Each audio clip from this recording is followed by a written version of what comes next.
reports on one person already using the brand new system.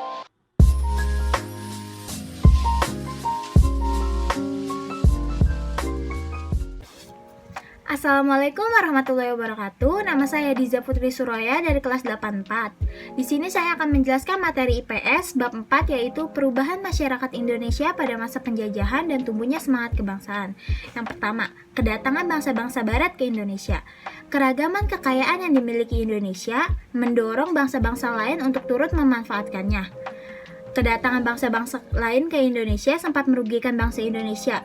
Mereka semua ingin menguasai Indonesia pada masa kolonialisme dan imperialisme yang melahirkan dampak negatif bagi bangsa Indonesia.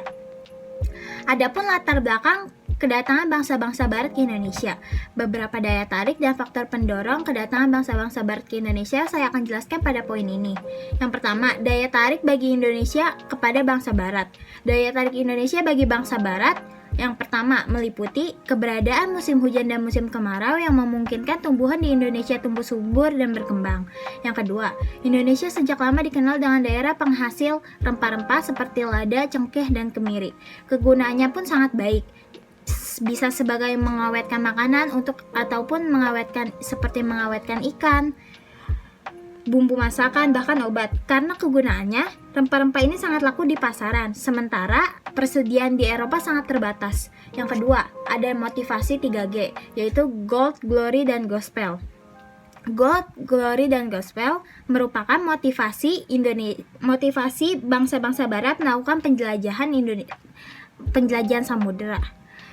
Terkenal dengan sebutan 3G, gold yang artinya emas, identik dengan kekayaan. Semboyan ini menggambarkan bahwa bangsa barat ke Indonesia adalah untuk mencari kekayaan. Yang kedua ada glory, artinya kejayaan bangsa.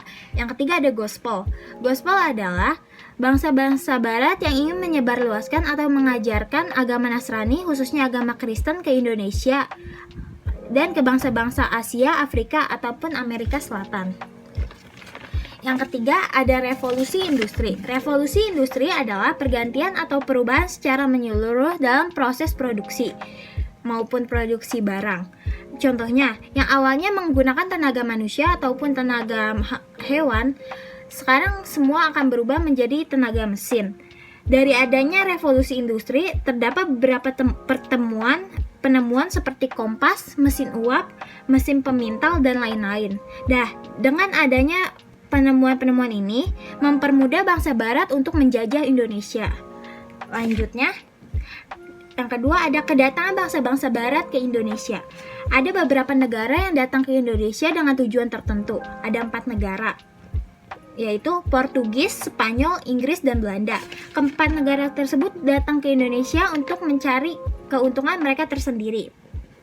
Tujuan negara-negara tersebut ke Indonesia ada 4. Yang pertama, menguasai perdagangan rempah-rempah Indonesia. Yang kedua, menguasai wilayah strategis Indonesia. Yang ketiga, mengeruk kekayaan sumber daya. Yang keempat, turut campur dalam urusan politik. Saya akan menjelaskan yang tentang menguasai perdagangan rempah-rempah. Cara bangsa barat menguasai perdagangan rempah-rempah adalah dengan memonopoli perdagangan lain. Mereka bertindak sebagai satu-satunya pembeli dengan harga yang mereka tentukan. Tindakan ini merugikan para petani di Indonesia. Yang kedua, menguasai wilayah strategis. Bangsa barat memaksa penguasa setempat untuk menandatangani perjanjian yang mengesahkan penguasaan atas suatu wilayah strategis. Yang ketiga, mengeruk kekayaan sumber daya. Penjelasan nomor 3 hampir sama dengan penjelasan nomor 2, yaitu menandatangani sebuah perjanjian. Yang keempat, ada cara turut campur dalam urusan politik. Maksudnya itu mereka semua ikut serta menentukan orang yang mereka anggap layak menjadi penguasa, tetapi itu hanya untuk keuntungan pribadi mereka sendiri. Lanjut. Kondisi masyarakat Indonesia pada masa penjajahan. Apa sih itu monopoli? Monopoli itu secara luas dapat diartikan sebagai penguasaan pasar yang dilakukan oleh suatu perusahaan. Monopoli dalam perdagangan akan membawa dampak baik bagi produsen dan pelaku ekonomi. Tetapi bagi pelaku ekonomi, sistem ini sangat menguntungkan karena pelaku monopoli dapat menentukan harga dan harga jual sendiri. Akan tetapi bagi produsen Sistem ini sangat merugikan karena harga jual ditentukan oleh pelaku ekonomi monopoli sendiri. Dalam usahanya melaksanakan monopoli Foch menetapkan beberapa peraturan berikut. 1. Rakyat Maluku dilarang menjual rempah-rempah selain kepada Foch. Yang kedua, jumlah tanaman rempah-rempah ditentukan oleh Foch. Yang ketiga, tempat menanam rempah-rempah ditempatkan pula oleh Foch. Yang kedua, ada pengaruh kerja paksa. Setelah pembubaran Foch, kerajaan telah dikuasai oleh Prancis yang saat itu dipimpin oleh Napoleon Bonaparte. Jatuhnya Belanda ke tangan pemerintah Prancis yang berpengaruh terhadap wilayah Belanda Kepulauan Nusantara. Akibatnya, ribuan penduduk meninggal, baik kelaparan maupun terserang penyakit. Selain pembangunan jalan, jalur Anyer Panyarukan, bentuk praktik kerja paksa pada Dendels sebagai berikut. Pembangunan yang pertama itu ada pembangunan pabrik senjata di Semarang, Surabaya. Yang kedua, pembangunan pangkalan armada di Anyer dan Ujung Kulon. Yang ketiga, pembangunan benteng-benteng pertahanan.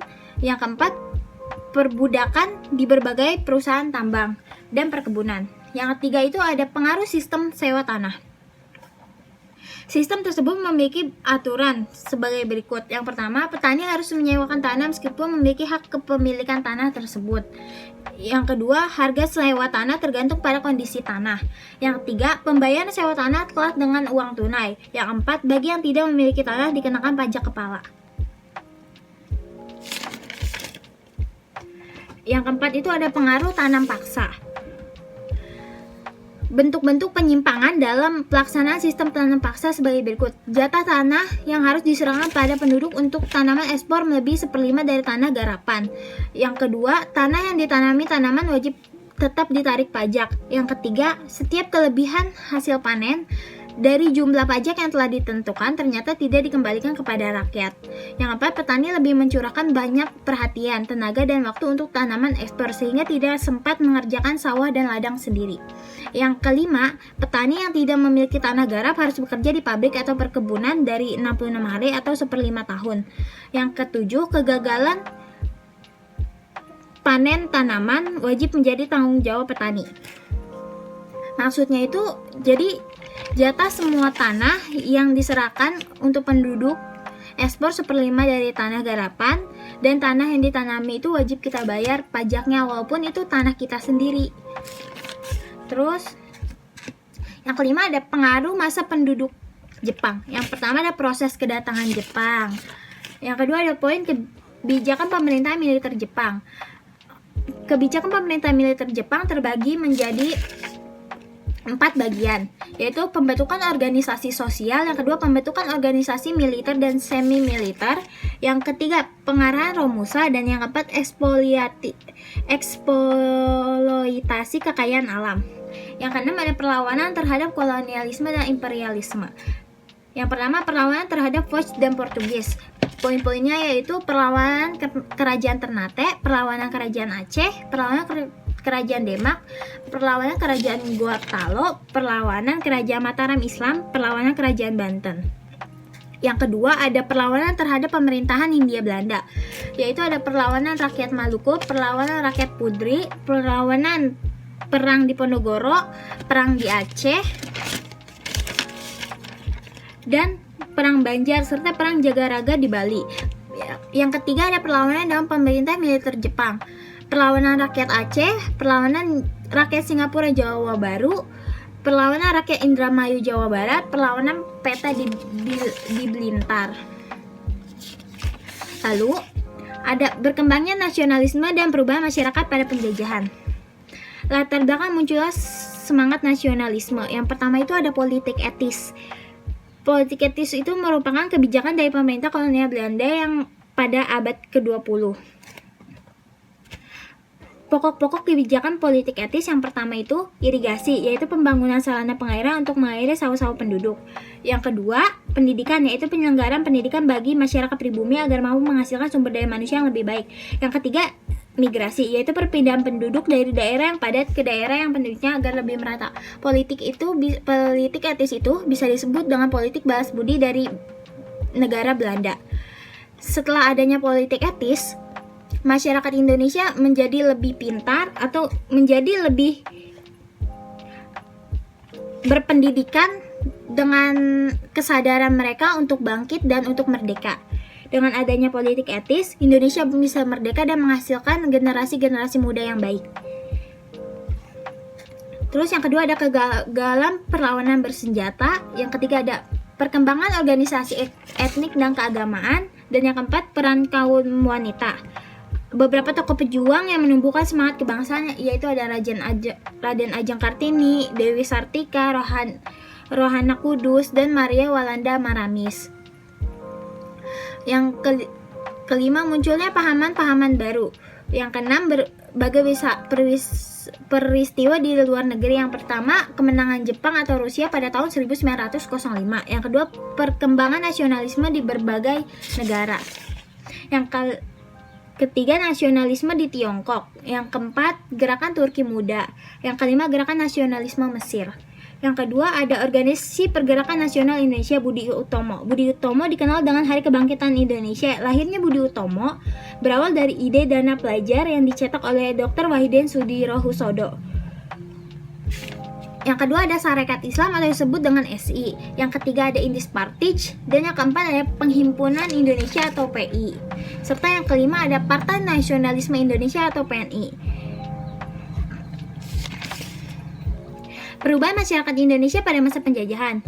Yang pertama ada perubahan pada masa kolonial Belanda. Yang kedua ada persebaran pendudukan dari urbanisasi. Yang ketiga ada transportasi dan komunikasi. Dan yang keempat ada penemuan tambang-tambang. Dari semua materi yang saya jelaskan, saya akan memberi kesimpulan pada materi yang saya sudah jelaskan. Kesimpulannya, kekayaan alam Indonesia berupa rempah-rempah menjadi salah satu pendorong kedatangan bangsa-bangsa asing ke Indonesia.